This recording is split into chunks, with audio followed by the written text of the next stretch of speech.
धम्मपद गाथा क्रमांक 291 291। ये धम्मपद के गाथा की देशना तथागत भगवान बुद्ध ने श्रावस्ती के जेतवन विहार में रहते समय ही एक कुमारिका को उद्देश्य करके ये देशना कही थी। पर दुखु पधानेन अत्तनो सुखमिच्छति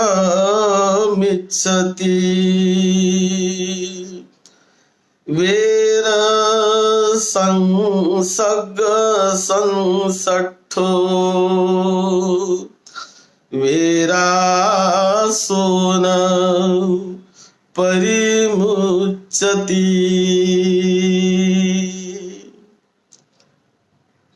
आज ये धम्मपद की गाथा दिनांक 22 नवंबर 2020 में आती है और ये गाथा की देशना तथागत भगवान बुद्ध ने जेतवन में रहते समय की। श्रावस्ती में, श्रावस्ती नगरी के समीप ही एक पंडूर नाम का ग्राम था और उस पंडूर नाम के ग्राम में, निगम में, एक ग्राम में एक केवट रहता था। वो केवट एक दिन श्रावस्ती आने के लिए निकला तो उसने देखा कि अचिरवती नदी पार करके उनको आना था। अब ये अचिरवती नदी से आते समय उनको किसी जगह पर कछुए के अंडे मिले। बड़ा कछुआ, उनके अंडे उन्होंने देख लिया और वो केवट था तो वो सारे अंडे उन्होंने उठाए और वो अपने थैले में भरकर वो ले आया और एक घर में जाकर, एक मकान में जाकर उन्होंने वो अंडे पकवा कर खा लिया। सभी ने मिलकर खाया, लेकिन उसने एक अंडा उस घर की जो लड़की थी, उस लड़की को एक अंडा उसने दे दिया। तो वो अंडा खाने के बाद वो लड़की को इतना स्वादिष्ट अच्छा लगने लगा कि उसके बाद दूसरा कुछ खाने की उसकी इच्छा नहीं। उसको लगा कि यही मुझे मिलना चाहिए, ऐसा ही अंडा मुझे मिलना चाहिए। अब कहाँ से हर रोज कछुए के अंडे लाएंगे? तो उसकी माता ने उनको मुर्गे के अंडे ला दिया कि ठीक है भाई, बेटी है, लड़की है, तो मुर्गी के अंडे उसने खाना शुरू कर दिया। अब उनकी माँ उनको अंडे लाकर देती थी और वो अंडे वो खाने लगी। अभी अंडे खाते समय ऐसी उस अंडे में उससे ऐसी उसकी रुचि बढ़ गई कि दूसरी चीज उन्हें अच्छी लगती ही नहीं। वो कहती कि मुझे अंडा ही चाहिए, यही मिलना चाहिए। और वो हर दिन ऐसे ही अंडे खाने लगी। जो मुर्गी वहां पर थी उनके यहाँ, अब जैसी मुर्गी अंडे देती है तो ये उठाकर उसको ले जाती खा लेती है, उठाकर ले जाती खा लेती है। तो मुर्गी, उसने देखा कि ये लड़की हर दिन मेरे अंडे खा रही है, मैंने अंडा दिया कि उसको आगे बढ़ने ही नहीं देती, मेरे बच्चे को होने ही नहीं देती है, ऐसे मेरा अंडा इसने खाना शुरू कर दिया। तो ऐसा उस मुर्गी ने अपने मन में क्रोध बांध लिया, बड़ा क्रोध। हर दिन मैं अंडे देती हूँ, ये खाली उठाकर ले जाती है, खा लेती है, उठाकर ले जाती है, खा लेती है। तो ऐसा उसने अपने मन में क्रोध बांध लिया कि अगला मेरा जन्म हो जाए तो मैं इसको खाने वाली बनूं।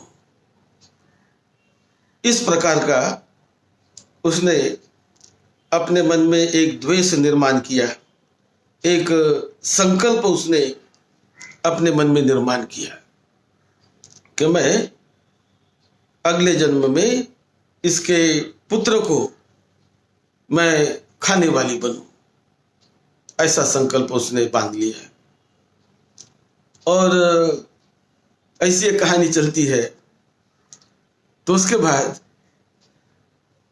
वो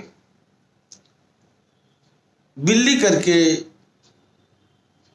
पैदा हुई, जो क्रोध करने वाली थी बिल्ली करके पैदा हुई, और ये उसी घर में मुर्गी करके पैदा हुई, ये जो लड़की उसके मृत्यु के बाद।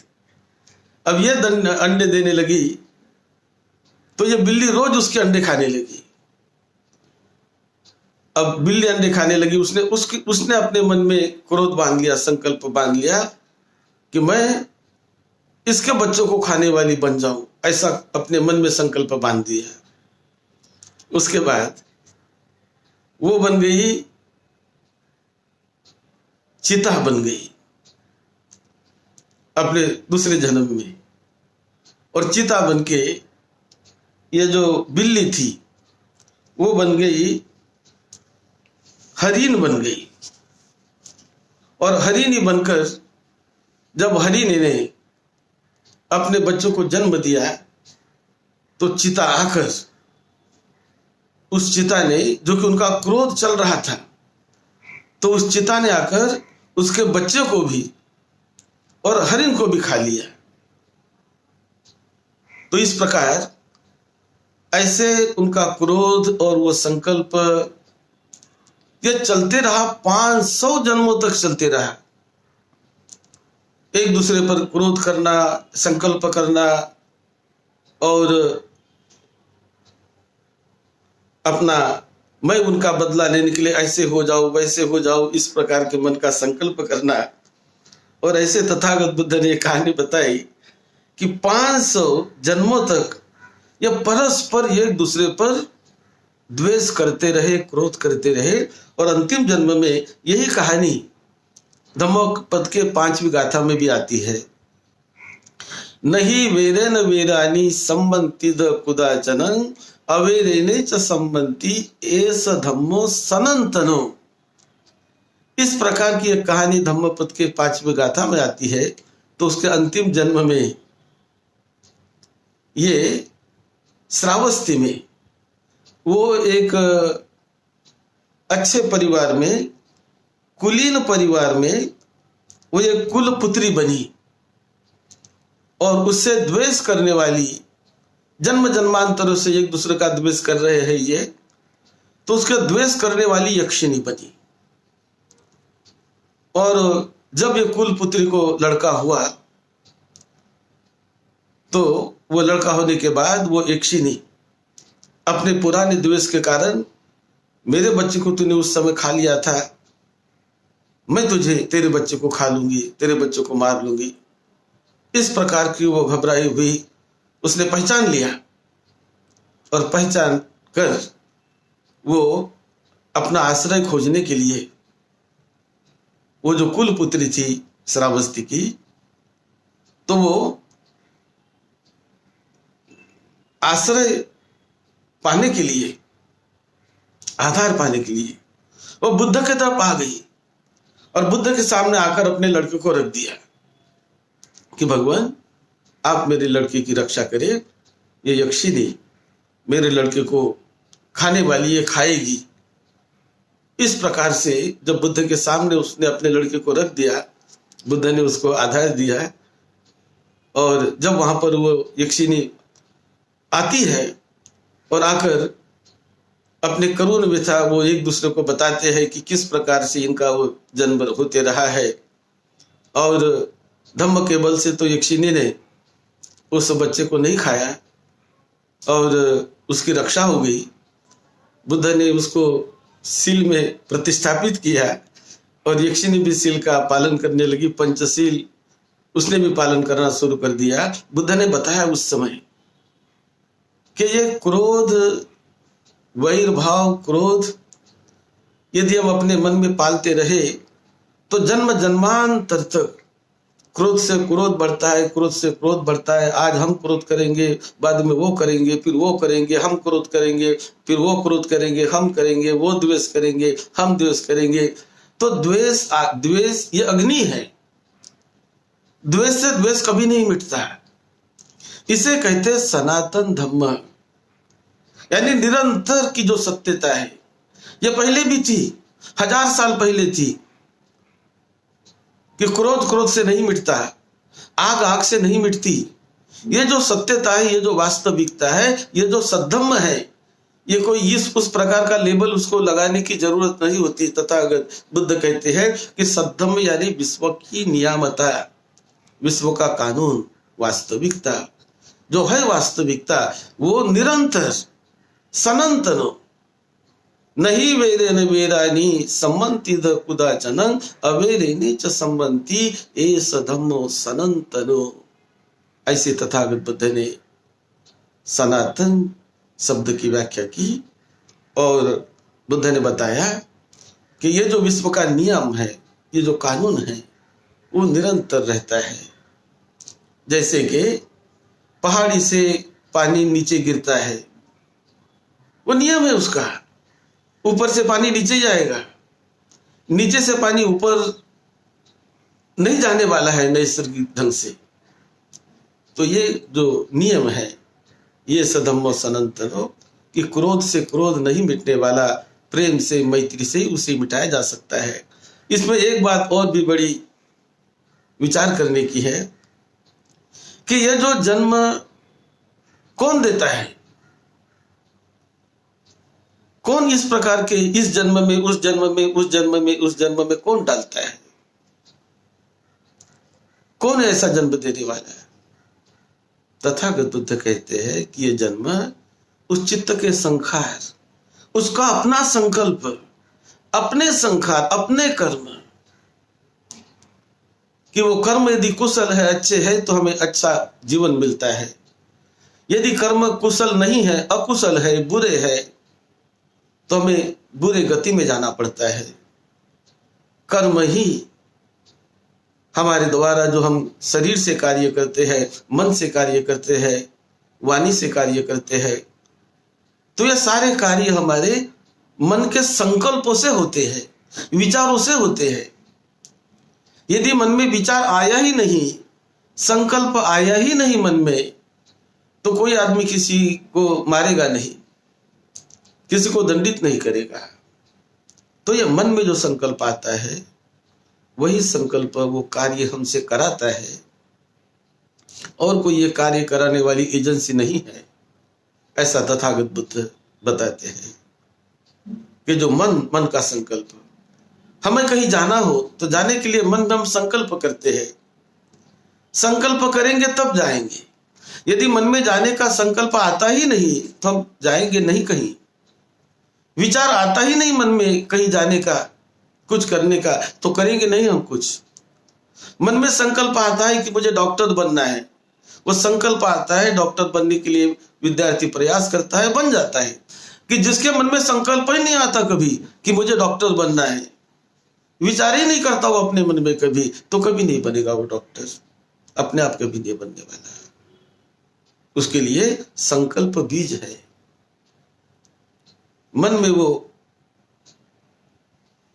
में उसको डाला जाता है, और उसमें जतन होते होते होते होते बढ़ते बढ़ते वो फल देने लगता है।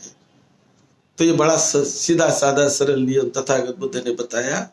अब रहा सवाल कि इस योनि से उस योनि में, उस योनि से उस योनि में, अब बिल्ली कभी चिता बनती है, तो मुर्गी कभी बिल्ली बनती है, तो ये पशु कभी मनुष्य योनि में आते हैं, मनुष्य योनि कभी मनुष्य लोग कभी पशु योनि में जाते हैं। तो ये अभिधम्म का हिस्सा है,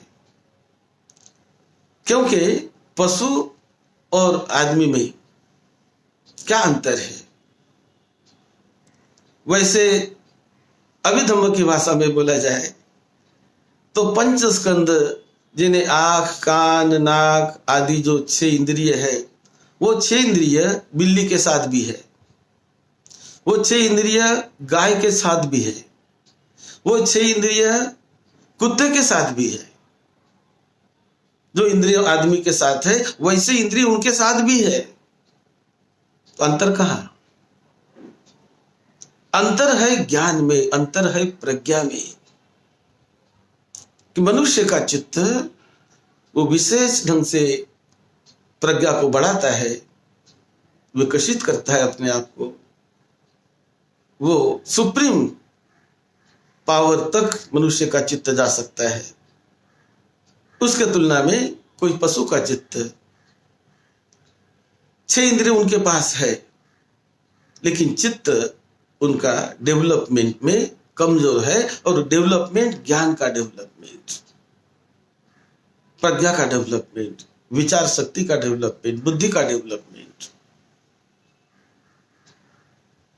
और इसीलिए जैसे जैसे वो डेवलपमेंट हम अपने चित्त का करने लगे, अपने विचारों का डेवलपमेंट करने लगे, अपने बुद्धि का जैसे जैसे हम डेवलपमेंट करने लगे, वैसे वैसे हम अच्छी ऊंची अवस्था को जा सकते हैं। और इसीलिए तथागत बुद्ध बताते हैं कि जो 31 लोगों की बात तथागत बुद्ध ने कही, तो इस योनि से उस योनि में, उस योनि से उस योनि में, इस लोक से उस लोक में, उस लोक से इस लोक में, ऐसे आना जाना, यहां से वहां, वहां से वहां, वहां से वहां, इस प्रकार जीव सत्वों का आना जाना चलते ही रहता है। जब तक उन्हें मुक्ति नहीं मिलती, जब तक उन्हें निर्वाण का साक्षात्कार नहीं होता है, जब तक भव बंधन को काटते नहीं, तब तक ये सिलसिला चलते रहता है। इस प्रकार की बात तथागत बुद्ध बताते हैं।